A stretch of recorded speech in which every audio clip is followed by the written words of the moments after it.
கடவுள் ஏன் கல்லானான் மனம் கல்லாய் போன மனிதர்களாலே கடவுள் ஏன் கல்லானான் மனம் கல்லாய் போன மனிதர்களாலே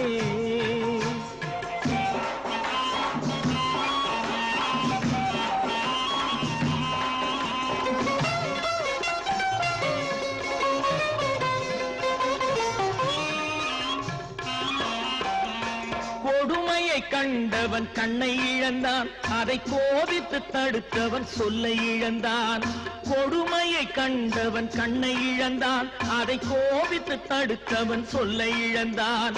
இரக்கத்தை நினைத்தவன் பொன்னை இழந்தான் இரக்கத்தை நினைத்தவன் பொன்னை இழந்தான் இங்கு எல்லோருக்கும் நல்லவன் தன்னை இழந்தான் எல்லோ